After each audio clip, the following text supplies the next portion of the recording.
Business talks के आज के शुमारे में आपका इस्तकबाल है। मैं शब्बीर हुन्नू हूँ। आज हम टेक्नोलॉजी की बात करने वाले हैं। स्टार्टअप्स की जब बात की जाती है तो 3 चीज़ें अहम मानी जाती हैं स्टार्टअप्स के लिए। एक तो उनका आइडिया डिसरप्टिव होना चाहिए, दूसरा बिज़नेस ऐसी होनी चाहिए जो बहुत स्केल हो, और तीसरी और अहम बात जो उनके लिए ज़रूरी है वो है टेक्नोलॉजी। अगर टेक्नोलॉजी में वो कहीं पे भी कमी महसूस करते हों या उनको अंदाज़ा भी ना हो लेकिन टेक्नोलॉजी कम हो, तो स्केलेबल होना उनके लिए बहुत मुश्किल हो जाता है। तो इसी अनसर पर जो बहुत अहम अनसर है स्टार्टअप्स का, इसकी आज बात की जाएगी। आज हमारे स्टूडियो में मौजूद हैं मोहतरम फैसल काऊसा साहब। ये टेक्नोलॉजी के साथ ही काम करते हैं और उनकी कंपनी का नाम है टेक आर्क। तो इस कंपनी में क्या होता है कि ये टेक्नोलॉजी को स्टडी करते हैं, इसकी ट्रेंड्स देखते हैं, उसके ऊपर ये अपनी कंसल्टेंसी देते हैं और उस कंसल्टेंसी को लेके फिर बोर्ड मेंबर्स और जो भी डिसीजन मेकर होते हैं, अपने बिज़नेस के फैसले लेते हैं। आपका इस्तकबाल है फैसल साहब। शुक्रिया शबीर साहब। और बहुत अच्छा लगा कान में आके। और आपको मैं मतलब थोड़ा इसके लिए मुबारकबाद देना चाहता हूँ, क्योंकि मुझे लगता है जो हमारी यहाँ स्टार्टअप की थोड़ी अब जर्नी स्टार्ट हुई है जी, उसमें बहुत अहम एक एंजल नेटवर्क होना चाहिए, वो बहुत अहम है। जी, और आपने एक बहुत इम्पॉर्टेंट एक जो एलिमेंट है वो आपने इस इकोसिस्टम में लाया। शुक्रिया आपकी ज़रा नवाज़ी के लिए। तो हमारी भी कोशिश यही है कि आप जैसे लोग हमारे स्टूडियो में आते रहें और इससे जो सिस्टम को, इकोसिस्टम को हेल्प होती है, तो उससे हमारी भी हेल्प होती है हमारे काम की भी। जी ज़रूर। तो हम इससे शुरू करेंगे कि जो आप कंसल्टेंसी देते रहते हैं, तो क्योंकि आप दिल्ली बेस्ड हैं तो आप तो बड़े सिस्टम में काम कर रहे हैं। वैसा माहौल यहाँ नहीं है, ऐसी जी कोई कंसल्टेंसी का कोई ज़रिया नहीं है, कोई ऐसे लोग यहाँ हमारे जे&के में नहीं हैं। तो इसके ना होने की वजह से आपको लगता है कि हमारे इकोसिस्टम स्टार्टअप्स के ग्रोथ में कोई फ़र्क पड़ता है, या ये कोई मेन रीज़न है क्या? जी, बहुत बहुत बिल्कुल, क्योंकि देखिए वहाँ पर फिर इससे बड़ी कंपनियां हैं जो एस्टैब्लिश्ड हैं। उनको जी, तो अगर हम देखें फिर हमारे सोच के हिसाब से हमें जी, लगता है कि उनको तो कभी ज़रूरत ही नहीं ये सब जानने की। मगर जी, वो भी बहुत पैसा इस पे खर्च करते हैं और इसको बहुत सीरियसली लेते हैं। जी, बड़े बड़े सीईओज होते हैं, बड़े बिजनेस एक्सपर्ट्स होते हैं जिनको, और डोमेन एक्सपर्ट्स भी होते हैं जिनके अच्छा, पास सारी नॉलेज होती है। बट वो तो भी हम जैसे कंसल्टिंग फर्म्स को एंगेज करते हैं, उसमें ये वजह रहती है। एक तो वो चाहते हैं कि वो जो एक होता है ना, एक डिसीजन मेकर का एक हमेशा बायस होता है हुँ, कि जो मैं कर रहा हूँ, जो मैंने राह चुनी है यही सही यही है। सब तो बेशक बोलते है। हैं नहीं, इसको कोई एक न्यूट्रल हुँ, तरीके से भी देखे, कि क्या पता कि मैं एक बायस तरीके से हुँ, देख रहा हूँ और मैं गलत रास्ते में ना जाऊं। एक वो वजह होती जी, है। दूसरी ये वजह होती है कि कभी जो इसके बाकी स्टेक होल्डर्स होते हैं वो हुँ, कभी जो प्राइमरी पार्टी होती है, प्रिंसिपल पार्टी, उसके जी, सामने एक अलग तरीके से बिहेव करते हैं जी, और जो थर्ड पार्टी उसके सामने अलग तरीके से। अलग और से, मेरे पास ऐसी बहुत एग्जांपल्स हैं, हुँ, स्पेशली जब हम रिटेल ऑडिट्स करते हैं। तो जब हमारे साथ ब्रांड भी होता है कभी रिटेल ऑडिट के हुँ, लिए, रिटेल ऑडिट हुआ लाइक शॉप पे जाना, जी, जी, वहां पे जी, देखना कि जो भी उनके स्टैंडर्ड्स हैं उसके हिसाब से क्या वहां पे सामान हुँ, डिस्प्ले पर है, कस्टमर के साथ कैसे हुँ, डील करना है, ये सब रिटेल ऑडिट में आता है। जी, जी, तो जब ब्रांड साथ होता है तो हुँ, उसके सामने वो बिल्कुल डिफरेंट तरीके अच्छा, में बिहेव करते हुँ, हैं।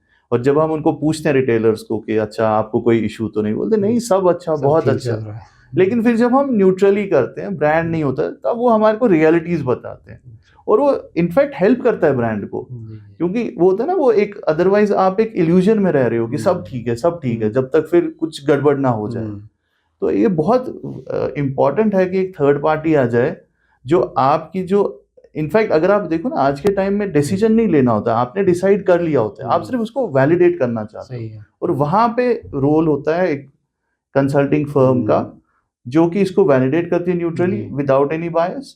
And of course data supporting होना चाहिए कि जी, आप जी, क्यों ये बोल रहे हो, क्यों बोल रहे हो। तो ये बहुत इंपॉर्टेंट है। जी, क्योंकि आपका टेक्नोलॉजी के साथ ही ताल्लुक है, आपको कुछ अंदाज़ा यहाँ का है कि यहाँ पे कितना स्कोप है टेक बेस्ड स्टार्टअप्स का? देखिए, ऑनेस्टली टेक्नोलॉजी बेस्ड स्टार्टअप्स का बहुत स्कोप है यहाँ पर। मैं मिलता रहता हूँ यहाँ हुँ, लोगों से, कभी बोलते हैं नहीं यहाँ कोई स्कोप नहीं हुँ, है, हमारे पास इंफ्रास्ट्रक्चर नहीं है, हमारे हुँ, पास ये नहीं है, वो नहीं हुँ, है। बट टेक्नोलॉजी एक वाहिद चीज़ है जो हमारे हुँ, को भी पता है, दुनिया की बहुत सारी एग्जांपल्स हैं जो हुँ, गैराज से स्टार्ट हुए। वहीं हाँ, पे गैराज स्टार्टअप का इनफैक्ट कॉन्सेप्ट हाँ, भी आया, ये जी, टेक्नोलॉजी जी, में आया, तब तक सही तो है। नहीं था। बाकी हर जगह में आप देखिए, जिसको हम कैपिटल एक्सपेंडिचर बोलते हैं, आपके पास एक ऑफिस, एक जगह, ये सब होनी चाहिए। अगर आपको रिटेल में जाना है, एक दुकान खोलनी है, ये सब करना है। बट टेक्नोलॉजी एक वाही चीज है जहां पर आपको ये सब जरूरत ही नहीं है। आप इसके, अगर आप अच्छी, एक आपके पास एक सिस्टम होना चाहिए, और आज की डेट में इंटरनेट होना चाहिए। वो आप घर से चलाओ, कहीं बेसमेंट से चलाओ, कहीं भी चलाओ, वर्क स्टेशन से चलाओ। हाँ, वर्क स्टेशन कहीं होना चाहिए। और मैं कभी कभी एग्जाम्पल देता हूँ, कभी मेरे को बोलता है, क्योंकि मैं भी रिमोटली काम करता ही रहता हूँ, तो मेरे को कोई बोलता है अच्छा तुम्हारा ऑफिस में होता, शू शाइन और हमारा ऑलमोस्ट सेम ही होता है। जैसे उसके पास वो होता है ना पॉलिश का, वैसे हमारे पास लैपटॉप हो, इंटरनेट हो, हम कहीं भी शुरू हो जाते हैं। हाँ, कहीं भी बैठो, शुरू हो गए। तो उस हिसाब से यहाँ बहुत मैं कहूँगा रेलेवेंट है, अगर हम यहाँ आईटी पे और फोकस करें, टेक्नोलॉजी भी फोकस करें, एंड स्किल सेट भी मोर और लेस निकलता है। देखिए कुछ एरियाज में नहीं है, वी हैव टू बी, वो हमें मानना पड़ेगा। मुझे लगता है अगर हम टेक्नोलॉजी डेवलपमेंट में जिसको बोले, उधर मुझे लगता है कुछ स्टेप्स के बाद हम थोड़ा स्ट्रगल करते हैं। ऐसे ही बहुत सारे डोमेन्स होंगे जहाँ पे हम स्ट्रगल करते हैं। बट बहुत सारी जो आईटी एनेबल्ड सर्विसेज हैं, वहाँ पर हमारे पास ठीक ठाक स्किल है, जो कि ऑफ कोर्स आपको पता ही है कि कॉलेज से निकले, यूनिवर्सिटी से निकले, एक फिनिशिंग तो करनी होती है, वो इंटर्नशिप्स के थ्रू हो सकती है, और उसके बाद they are good to serve. अब ये जो टेक्नोलॉजी तो बड़ी इवॉल्विंग चीज़ है, आज है तो कल कुछ और चीज़ सामने आती है, तो इवॉल्विंग तो बहुत कुछ हो रहा है। बिल्कुल। तो आपको लगता है कि हमारा इकोसिस्टम उसको उस पेस पे चल रहा है कि वो इमर्जिंग टेक्नोलॉजीज को भी एब्जॉर्ब करे, या उसमें कोई हेल्प की जरूरत है? देखिए ऑफ कोर्स मेरा मानना होता है, जो हमारा एजुकेशन सिस्टम है, मतलब इसका syllabus is just like a constitution, जिसको आप रोज तो नहीं चेंज कर सकते, सिलेबस को आप रोज चेंज नहीं कर सकते। सही है। वहां पे बट स्टिल जो फंडामेंटल्स है, मुझे लगता है दे स्टिल होल्ड ट्रू। जो भी अभी हमारे बेसिक फंडामेंटल्स एजुकेशन के जो सिलेबस में होगा, वो मोर और लेस रेलेवेंट है। फिर उसके ऊपर हमारे को, वो एक बच्चे को खुद उतनी मेहनत करनी पड़ती है कि मेरे प्रोफेशन में क्या नया हो रहा है, जिसके साथ में और उसको कैसे मैं एक्वायर करूं। जो कि अगर आप देखें, शायद पहले बोलते थे कि सिर्फ डॉक्टर्स के लिए कि उनको हमेशा पढ़ते रहना है। अब ये कंटिन्यूअस लर्निंग एंड मुझे लगता है प्रोफेशन और नॉन प्रोफेशन को यही डिफरेंशिएट करता है, कि अगर आपकी कंटिन्यूअस लर्निंग हो रही है, then you are in the profession, चाहे वो डेजिग्नेटेड है नहीं डेजिग्नेटेड। तो आज की डेट में आपको हर एक प्रोफेशन में आपको साथ लर्न करते रहना है, पढ़ते रहना है। जैसे आपने फरमाया, मुझे लगता है 5 साल पहले 4G था, अगर ना मैं ऐसे बात करूं, 4G IoT, फिर 5G, अचानक से AI, फिर AI में अभी हम जेन AI की बात कर रहे थे, अब एजेंटिक AI, अभी कुछ आगे को और भी कुछ बातें हो रही हैं कि क्या होगा अगले 5 साल 10 साल। तो ये तो इवॉल्विंग है, इसको साथ साथ हमें ब्रशअप, मतलब इसके साथ तो रहना है। जी। इसमें तो ये बात भाई आ गई ना, अब स्टूडेंट तो अपनी तरफ से सीखना चाहेंगे, ट्रेंड के साथ चलना चाहेंगे, इंस्टीट्यूशनल सपोर्ट भी साथ होना चाहिए। अगर वो नहीं है तो फिर कंसल्टिंग सर्विसेज जैसे आपकी है, इनका होना बहुत ज़रूरी है, मतलब ये कनेक्शन ज़रूरी है। बिल्कुल बिल्कुल। देखिए 2 चीज़ें हैं, एक तो एकेडमिया इंडस्ट्री इंटरेक्शन बहुत बढ़नी चाहिए। अनफॉर्चुनेटली हमारी यहाँ जो इंडस्ट्री है अभी भी बहुत ही कम है, अगर हम, और वो एक कॉर्पोरेट स्ट्रक्चर में नहीं हो पाई है अभी तक। जो भी हमारी इंडस्ट्री है वो अभी भी बहुत unorganised, semi organised kind of structure में है। तो वहाँ पे वो प्रोफेशनल हेल्प, प्रोफेशनल गाइडेंस अभी नहीं मिल पा रही है, वो मिसिंग है हमारे बच्चों, जो है हाँ हमारे बच्चों के लिए। लेकिन वहीं पर है, मुझे लगता है आप भी कोशिश कर रहे हैं, हम भी अपने फोरम्स, और बाकी लोग भी हैं कुछ जो कोशिश कर रहे हैं कि कैसे हम, जो हमारे यहाँ के लोग हैं बाकी कॉर्पोरेट में सर्व कर रहे हैं, चाहे इंडिया में या इंडिया के बाहर, वो कैसे अपनी एक्सपर्टीज, अपनी मेंटरिंग, अपनी गाइडेंस ले आए और बच्चों को बताएं कि आप कैसे आगे चल पाओगे, क्या करना चाहिए। मुझे लगता है वो एक थैंकफुली अब बेटर है। मुझे लगता है पिछले 5 साल के अगर हम कंपैरिजन करें, आज की डेट में बहुत उधर इंटरेक्शन ऑन है। इसमें एक एस्पेक्ट है इंफ्रास्ट्रक्चर का भी, डिजिटल इंफ्रास्ट्रक्चर। आपको लगता है कि उस लेवल का इंफ्रास्ट्रक्चर है या उसको बढ़ाने की जरूरत है? देखिए जैसा मैंने बोला, आपके I think 70-80% of business cases या इवन जो यूज केसेस हैं, वो एक सिंपल से लैपटॉप और इंटरनेट पे हो जाते हैं 70। एंड क्योंकि बाकी टूल्स तो आपको ऑनलाइन क्लाउड पे अवेलेबल है। अब है कुछ हाँ एडवांस चीजें हैं जहाँ पे आप बोलते हैं कि मेरे पास डेटा सेंटर होना चाहिए, मेरे पास आज के जो हमारे AI के सर्वर्स हैं ये होने चाहिए थे। बट मुझे अभी मतलब ऐसा मुझे नहीं लगता ऐसा कोई यूज केस अभी यहाँ आया है नजर में कि जिसको बिकॉज ऑफ इंफ्रास्ट्रक्चर फंसा हुआ है। मुझे लगता है जो क्योंकि हम अभी भी एप्लीकेशन लेवल पे ही सोच रहे हैं, तो एप्लीकेशन लेवल के लिए मुझे लगता है इंफ्रास्ट्रक्चर हमारे पास है, ऐसी कोई बात नहीं है। अब अगर हम स्पेसिफिक बात करें कि डिजिटल टेक्नोलॉजी में कौन सी चीज़ें हैं जिनको यहाँ प्रेफरेंस दिया जा सकता है यहाँ के हिसाब से, आपको क्या लगता है? प्लेटफॉर्म्स, डिजिटल जो टेक्नोलॉजी वाली चीज़ें हैं या कुछ और? देखिए मैं इसको इसमें देखता हूँ दो कैटेगरीज में। एक है कि जो हमारे एग्जिस्टिंग बिजनेसेस हैं उस पे हम लेयर ऑफ इनोवेशन कैसे ला सकते हैं अलॉन्ग विद डिजिटल टेक्नोलॉजीज, चाहे हमारा टूरिज्म है, हैंडीक्राफ्ट है, हॉर्टिकल्चर है, ये सारे एरियाज। इसमें इवन जो हमारा लोकल कंजम्पशन है जहाँ पे अभी एजुकेशन, हेल्थ केयर जो हमारा इंक्रीज पर है, उसमें कैसे हम मोर टेक्नोलॉजी लाएं। मैं आपको एक एग्जांपल दूंगा, नाम नहीं बताऊंगा। मैं अभी 2 दिन पहले एक गवर्नमेंट ऑफिस में था और वहाँ पे कुछ लिस्ट बन रही थी, तो शायद उनको इनवाइट करना था, क्या करना। तो 2 बंदे बैठे थे, एक बंदा देख रहा था कि लैपटॉप में वो लिस्ट क्या नाम है और दूसरा उसको किसी लिस्ट के साथ कंपेयर कर रहा था। तो मतलब क्योंकि ऐसा काम करते रहते तो मुझे लग रहा था कि ये 2 मिनट का काम है, बट वो हाँ परहैप्स मैं भी वहाँ आधा घंटा बैठा तो वो कर रहे थे वो काम, and I am not sure वो कब तक वो चला वो काम। तो उन सेक्टर्स में टेक्नोलॉजी का और रोल हो सकता है जहाँ पे हम स्पीड अप कर सकते हैं। देखिए ना, हम बोलते हैं कि एआई जो है ये हमारे काम तेज करेगा, तो दैट मीन्स अगर हमारा यूजुअल वर्किंग आवर 8 घंटे का होता है तो हो सकता है वो 8 घंटे में हम अब 12 घंटे की प्रोडक्टिविटी कर पाए।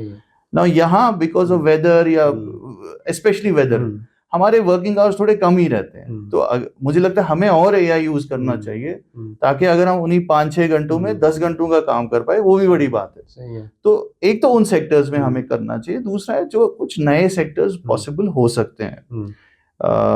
जैसे आपने फरमाया कि देखिए हर एक डिजिटल इकोनॉमी लोकलाइज्ड भी होती है, हाइपर लोकलाइज्ड भी होती है, और फिर एक ग्लोबल नेचर आउटलुक भी होता है।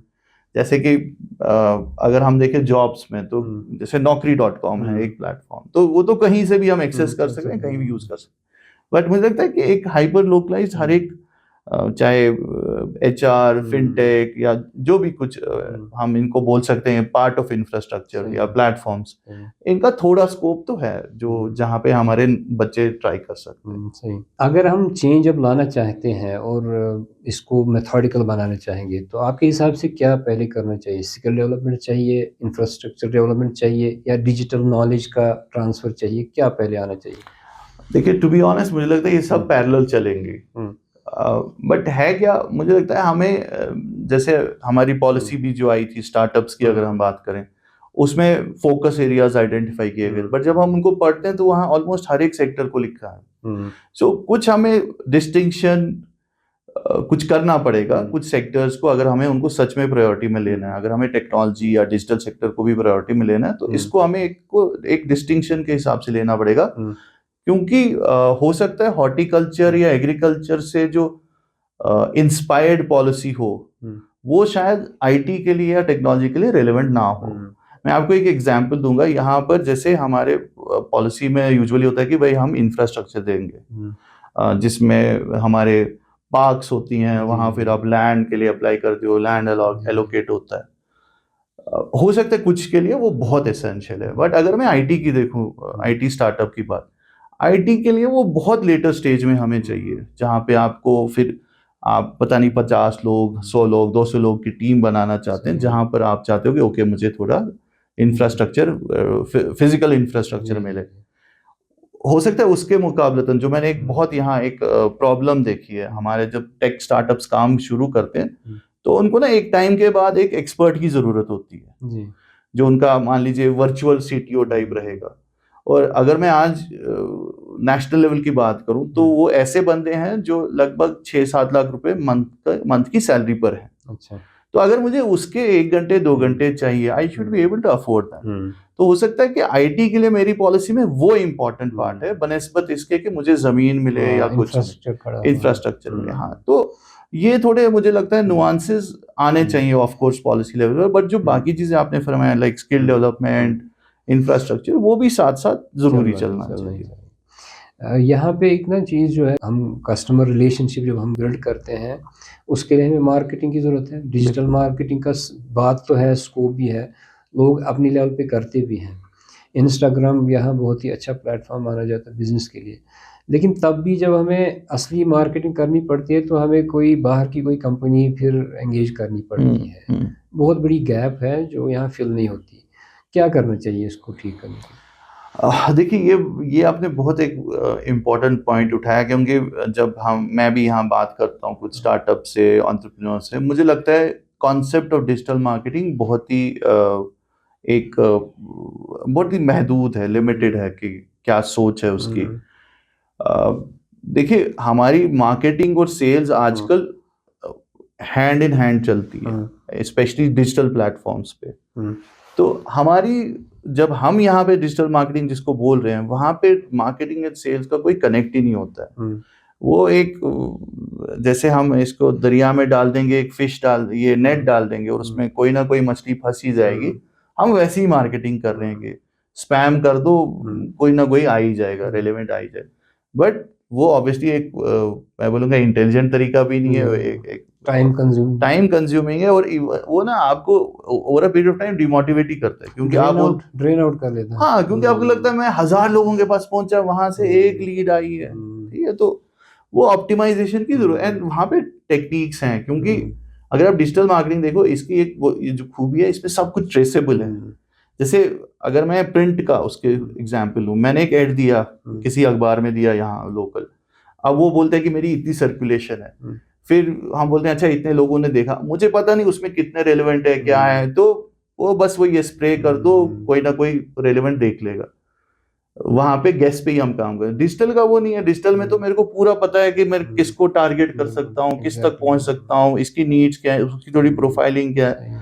तो डिजिटल में हमें बहुत डेटा एनालिसिस करना पड़ता है, कोहर्ट्स डेवलप करने पड़ते हैं, समझना पड़ता है कि मेरे को कौन सा कोहर्ट मेरा रेलेवेंट कोहर्ट है, फिर मैं उसको कैसे पहुंचूं, वो क्या करता है और उसके क्या इंटरेस्ट हैं, जहां पे मैं उसका अटेंशन पा सकूं। और आजकल अब प्रॉब्लम हो गई है, जब से ये जो कंटेंट में हॉरिजॉन्टल और अब वर्टिकल फॉर्म ऑफ कंटेंट हो गया, उसमें तो अटेंशन स्पैम बहुत कम है, हमें 10 सेकंड में उसको पकड़ना है, उससे ज्यादा तो है, छूट गया तो छूट गया 10 सेकंड।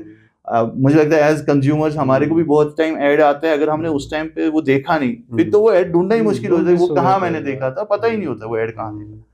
तो उसकी बहुत कमी है, जो वो हमें ऐड को, कैंपेन को फनल के साथ कनेक्ट करना है, वो कनेक्ट नहीं होता है यहाँ। वो और हमारे लिए बहुत इंपॉर्टेंट, अगर जैसे टूरिज्म की बात करें, तो कैसे मैं उस कंज्यूमर तक पहुंचूं, क्योंकि यहाँ भी अब डिफरेंट फॉर्म्स ऑफ टूरिज्म और ये सब आ गए हैं, इट्स नॉट नाउ दैट वो सिंपल। तो अगर कोई यहाँ एडवेंचर के लिए आ रहा है, उसको कैसे मैं आइडेंटिफाई करूँ, कोई फैमिली के साथ आ रहा है उसको, कोई हनीमून पे आ रहा है उसको कैसे, तो ये मुझे प्रोफाइलिंग करनी और मुझे ये समझना मैं कैसे उन तक पहुंचूंगा। ये तो साइंस है, ये इसको हमने आर्ट बना लिया है। हाँ, शायद नहीं, हम शायद ना मतलब समझ गए हैं कि अच्छा मैंने इंस्टाग्राम पे कुछ रन किया कैंपेन और वो बहुत अच्छा चला, वो ठीक है, पहले अच्छा चलता है, लेकिन फिर जब आपको हो सकता है आपके 10, 20, 100 कस्टमर भी आ गए, लेकिन उसके बाद जब आपको बढ़ना है तो फिर तो वैसे नहीं चलेगा, फिर तो आपको पूरा प्रोफेशनली इसको चलाना पड़ेगा। अच्छा, हमारी इकोनॉमी का सबसे बड़ा पोर्शन एग्रीकल्चर और हॉर्टिकल्चर से जुड़ा हुआ, मतलब 1 लाख करोड़ के आसपास जी। तो ये कोई 40% से ज़्यादा ही बनता है। तो इसके साथ इसलिए हमारा वर्क फोर्स भी बहुत सारा इन्हीं 2 चीज़ों के साथ जुड़ा हुआ है। जी। अब हमने इसमें एक ट्रेंड देखी कि इसमें भी हमने अब मार्केट ग्लोबल मार्केट को ना कैच करने की कोशिश की है, लेकिन अब अभी उस स्टेज पे नहीं पहुंचे कि डिसरप्टिव बन जाएंगे हम। तो आपको क्या लगता है इसमें टेक्नोलॉजी कितना रोल प्ले कर सकती है और कैसे करेगी? जी, अगेन बहुत रोल प्ले कर सकती है, क्योंकि देखिए एक तो मतलब मैं यहाँ पे क्या प्रोड्यूस कर रहा हूँ, उसकी क्या स्पेशलिटी है और यूनिकनेस है, वो कौन ढूंढ रहा है, उस तक कैसे मैं पहुंचूं, मतलब एक तो मार्केटिंग है, दूसरा हो गया कि फिजिकली कैसे मैं उस तक प्रोडक्ट पहुंचाऊं। इस सब में टेक्नोलॉजी का रोल है, चाहे मतलब डिजिटल टेक्नोलॉजी को छोड़ के हम चाहे कोल्ड स्टोरेज की या चेन की बात करें, जो नए लॉजिस्टिक्स मॉडल्स हैं उनकी बात करें, तो हर जगह टेक्नोलॉजी का रोल है ही है। इनफैक्ट मुझे याद आ रहा है, एक एरिक्सन की एक रिपोर्ट हुआ करती थी जो ग्लोबल लेवल पे, कि ब्रॉडबैंड से जीडीपी पे कितना असर पड़ता है। अच्छा। हाँ हाँ, वो कितना जीडीपी इंक्रीज करता है। ठीक। तो वो यहाँ मुझे लगता है हमें इन सेक्टर्स में भी हमने वो काम ही नहीं अभी करना है शायद, मुझे लगता है कि अगर मैं हॉर्टिकल्चर में टेक्नोलॉजी यूज करूँ तो क्या इम्पैक्ट, मल्टीप्लायर इफेक्ट क्या पड़ सकता है, या एग्रीकल्चर में तो क्या मल्टीप्लायर इफेक्ट पड़ सकता है, बिल्कुल वो अभी हमारा बहुत मिसिंग है। करने वाला काम है। मैं एक एग्जांपल आपको दूंगा, ये मैं बात कर भी रहा था कुछ लोगों से, जैसे हमारे यहाँ से एप्पल जाते हैं, कुछ जाते हैं, अभी भी वही तरीका है कि मंडी में क्या भाव है, हाँ। मुझे मतलब वही कन्वेंशनल कन्वेंशनल सिस्टम सिस्टम है अभी ना। भी चल रहा है। एक उसका रिवर्स सिस्टम भी हो सकता है। आज आपके बहुत सारे पोर्टल्स हैं, स्पेशली क्विक कॉमर्स के, आपको अभी पता चलेगा कि एप्पल बैंगलोर में किस प्राइस में बिक रहा है, दिल्ली में महाराष्ट्र में, कितना है। हर जगह आपको पता।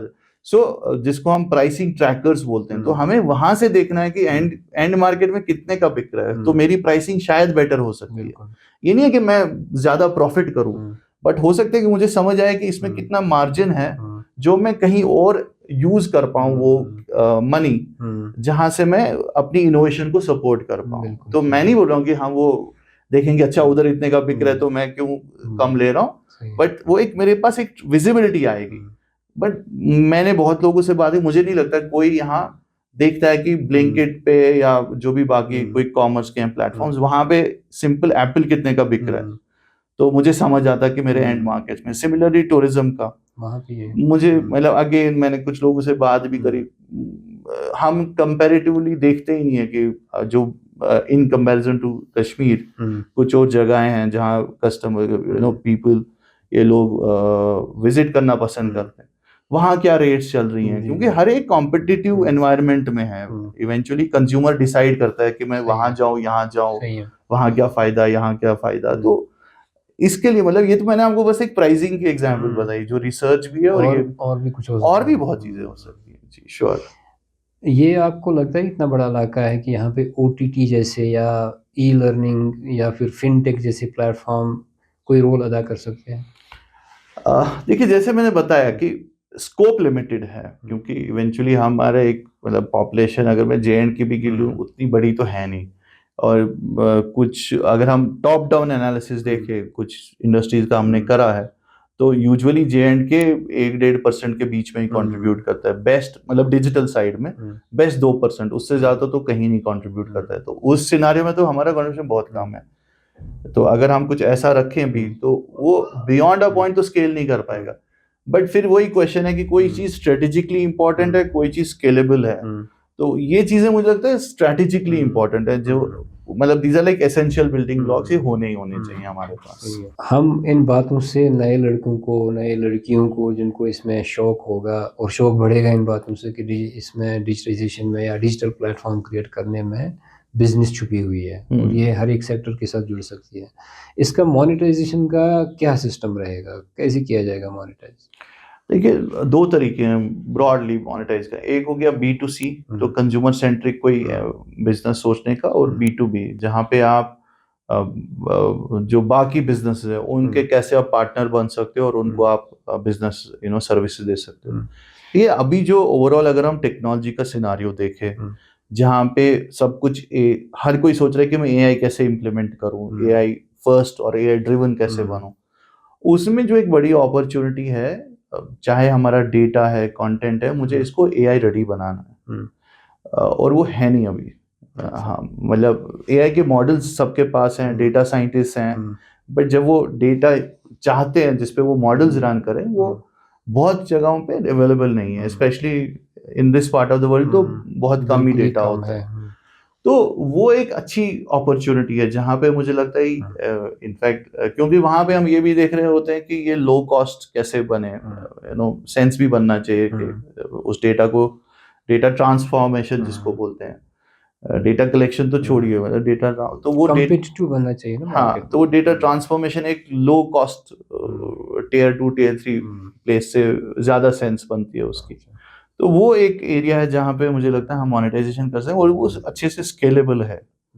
वो एक एरिया मुझे लगता है जहाँ पे हमारी मोनेटाइजेशन हो सकती है। कुछ सेंटर ऑफ एक्सलेंस हम सोच सकते हैं AI का, जहाँ पे हम अच्छे तादाद में बच्चों को ला सकते हैं उनको वही वो फिनिशिंग ट्रेनिंग दे सकते हैं, जो मुझे लगता है 2 महीने की मैक्सिमम हो सकती है। जी। और उसके बाद वो जो इसके 3-4 मेजर यूज केसेस हैं, डेटा ट्रांसफॉर्मेशन, डेटा एनालिसिस वाला, या कंटेंट जनरेशन वाला, कंटेंट क्रिएशन वाला, और तीसरा जो है कि आईटी एप्लीकेशंस में, जी। इन 3 में वो फिर काम कर सकते हैं। जो मैं समझा, आप ये कह रहे हैं कि अगर कोई एक फिजिकल लैब क्रिएट की जाए, डिजिटल लैब वगैरह, जी, कुछ सीटों की, जिसमें वो कैपेसिटी बनाई जाए, तो फिर बिल्कुल उसमें ये सारी चीज़ें अप्लाई की जाए। बिल्कुल बिल्कुल तो ये बिल्कुल मुमकिन है। बिल्कुल मुमकिन है, और जी। हम ग्लोबली सर्व कर सकते हैं। मतलब जी, इसमें जी। तो क्योंकि आज वही पर तो ब्यूटी है ना, एआई टूल्स आपको बहुत चीजें करके देते हैं। तो पहले हमें वो एक्सपर्टीज ढूंढनी होती थी। मैं आपको एक एग्जांपल दूंगा, एक अपनी एग्जांपल दूंगा।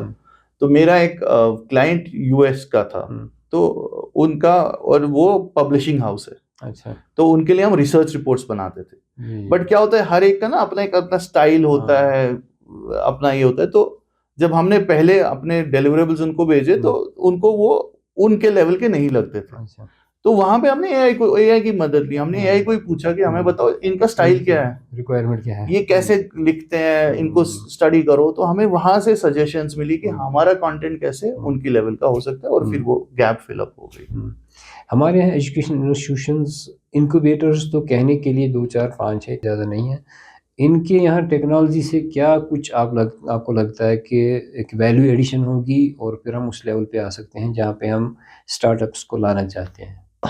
देखिए, मुझे लगता है कि जो हमेशा एक मेंटरशिप होती है, वो 2 टाइप की होती है। एक टेक्निकल मेंटरशिप, एक बिजनेस मेंटरशिप। जी। मुझे लगता है इन सबसे हमारी टेक्निकल मेंटरशिप आ सकती है, क्योंकि वहाँ पे हमारे बहुत सीनियर, चाहे प्रोफेसर्स हैं, टीचर्स हैं, जिन्होंने बहुत साल, एंड उनका नॉलेज का हॉराइजन भी बहुत वाइड होता है, वसी होता है।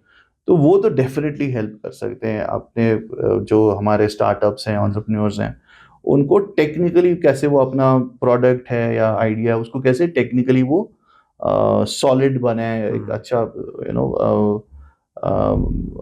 वैल्यू ड्रिवन एक सिस्टम बनाए, वो कर सकते हैं। बट हाँ, उसके बाद बिजनेस मेंटर की बहुत इंपॉर्टेंस है, जो कि उसको फिर कमर्शियलाइजेशन में हेल्प करे। हम अभी फोकस तो सारा टेक्नोलॉजी का देख रहे हैं, लेकिन असल में एक बात जहाँ पे बात छूटती है, वो बिजनेस मॉडलिंग की भी होती है। जी जी। तो उसको भी कंपैटिबल होना पड़ेगा कि टेक्नोलॉजी के साथ। जब बेस स्ट्रांग होगी तो फिर टेक्नोलॉजी भी सपोर्ट कर पाएगी। बिल्कुल बिल्कुल। और वहीं पे वो रिसर्च की स्कोप बन पाती है कि आप, इसीलिए तो वो सारा वो बिजनेसेस जो हैं, वो कंपनी जो वो रिसर्च कंसल्टेंट्स और इन सबको एंगेज करते हैं कि हम कैसे अलाइनमेंट्स पहले ही करें। क्योंकि मुझे लगता है कि कोई भी चीज़ स्टार्ट करना मुश्किल नहीं है, लेकिन जब वो स्टार्ट हो गया, फिर आपके पास चांस नहीं है कि आप उसको चेंज करें। ऑल्दो आईटी में है, हमने देखा है कि जैसे बग्स के साथ सॉफ्टवेयर्स निकलते हैं, फिर वो इम्प्रूव होते हैं over a period of time.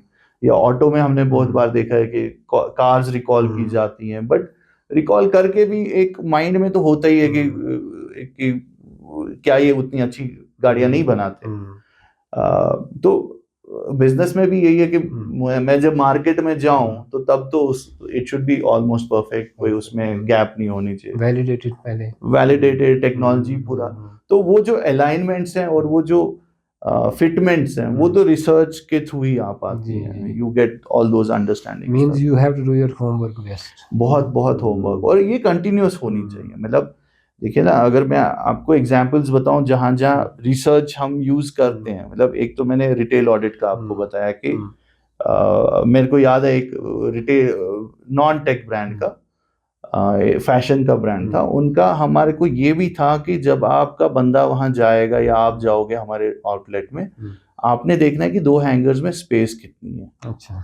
हाँ, उनका वो भी प्रिस्क्राइब्ड है, स्टैंडर्डाइज है कि 2 हैंगर्स के बीच में स्पेस कितनी है। फिर उनके कुछ प्रोडक्ट्स हैं, उनकी लेबल बाहर दिखनी चाहिए, तो प्राइस दिखना चाहिए।